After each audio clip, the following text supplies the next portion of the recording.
Waajjirri fayyaa magaalaa Shaggar namoota sagantaa paakeejii ekstenshinii fayyaa leenjisaa ture kan baay'inni isaanii 49,631 ta'an kutaalee magaalaa fi aanaalee keessatti eebbaaf dhiyeessaa turuunsaa ni yaadatama. Kanumaan walqabatee har'ammoo namoota barnoota isaaniitiin adda duree ta'an 324 ambasaadarota fayyaa gochuun bara 2016tti moggaaseera. Sirni moggaasa kanaas kan raawwate magaalaa Shaggar kutaa magaalaa Furiitti yoo ta'u sirnicha irratti aangoonnii fi keessummoonni kabajaa argamaniiru. Ambasaadarotni moggaafaman kunniin kanneen sa'aatii 60 sagantaa paakeejii ekstenshinii fayyaa barachuun fakkeenyummaan filatamanidha.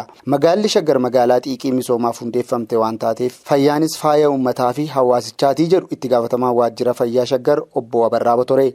Hawaasni akkana dhufuus keessa jiraatus yaaddoo fayyaa akka hin qabaanneef fayyaa isaanii eeguun gahee seektara kanaaf kenname. Kanaaf seektarri fayyaa magaalaa Shaggaris hundeeffama magaalaa Shaggar bu'uureffatee hojiiwwan gurguddoo ergama kana baachuu danda'anii fi galmaan ga'uu danda'an karoorfatee hojiitti galeera. Hojii kana karoorsuu keessattis kan galma isaatiif tumsa godhan humna raawwachiisummaa ogeessota keenya hojjettoota keenya bifa qindaa'aa ta'een sadarkaa hundatti qindeessinee hojii ajaa'ibsiisaa ta'es hojjechuu dandeenyeerra. Hawaasni nagaan jiraachuuf sagantaa paakeejii ekstenshinii fayyaa kanatti fayyadamuu qabaas dhaamaniiru. Kanneen har'a ambasaadarummaa fudhatan kanaan booda hawaasa keessan akka barsiiftan adaraa jennas jedhaniiru. Hojiilee hojjetamaniif galateeffachaa hawaasni keenya magaalaa kana duukaa akka guddatu gochuu qabna. Kunis baajata mootummaa qofaan kan ta'u osoo hin taane hirmaannaa hawaasaas dabalachuu akka qabu kantiibaa ittaanaan magaalaa Shaggar obbo Girmaa Haayiluu kaasaniiru. Naannoon keessatti argamnu naannoo bal'inaan jijjiiramaa jiru. Magaalli keessatti argamnu magaala bal'inaan jijjiiramaa jiru. Sababa adda addaatiin garuu uummanni keenya waa hundaan uummata duubatti hafe. Fayyaadhaan fudhachuu dandeenya.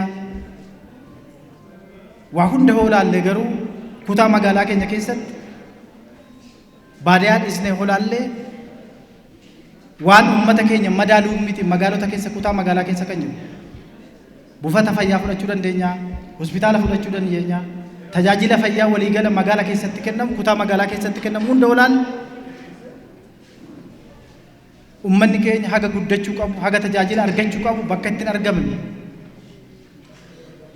har'a Oromiyaa keessa hoo deemne bakka baay'eetti bu'uuraalee misoomaatiin kenna tajaajila argachuudhaan godinoonni baay'een magaalonni baay'een magaalaa Shaggar kutaa magaalaa Shaggar keessa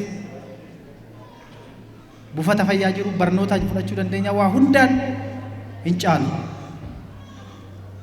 Kanaaf uummanni keenya haga naannoon keenya ariitiidhaan guddatu keessatti kan guddatee miti. Waa hundaan duubatti hafe. Kanaaf Shaggariis kanaaf uumame. Kana jijjiiruu qabna. Kana kan jijjiiruu dandeenyu immoo bajeta mootummaa fi hooggansa qofaan osoo hin taane hojii hawaasa jiddu galeessa godhate hojjechuudhaan. Fayyaa hawaasa keenyaa eeguuf dhaabbileen fayyaa baay'ina uummata keenyaan walgitu jiraachuu qabaa jedhu obbo Girmaan. Godina addaa durii Shaggar ammaatti gama fayyaan xiyyeeffannoon kennamee hin beeku. Amma garuu fayyaa hawaasa keenyaaf ni xiyyeeffanna. Kanaa ol irratti hojjetamee yeroo itti aanutti tattaaffiin keessan kan fayyaa hawaasa keessanii eegu akka ta'uun hawwa. Kanaaf immoo qaamni dhimmi ilaallatu hunduu hirmaachuutu irraa eegamaa jedhu itti gaafatamaan ijaarsa siyaasaa paartii badhaadhinaa Damee Shaggar obbo Abdul Jaliil Abdurroo. Bajeta yeroo itti aanutti kutaaleen magaalaa hundi isaaniitu buufata karaa adda addaatiin hirmaannaa uummataatii fi bajeta qabanii akka ijaaruu danda'an sochiileen garaagaraa godhameera. Shaggaris biiroo fayyaa wajjin ta'uudhaan bajeta qabuun yoo danda'ame balbala shanan irratti hospitaala tokko qabaachuu qabna akka jedhu kun xiiqii guddaadhaan qabatee socho'aa jira. Kanneen alatti investimentii Shaggar simatu keessattuu warra hospitaala gurguddaa ijaaruu barbaaduuf xiyyeeffannaa duraa kennee simachuudhaaf hojii gurguddaa hojjechaa jira.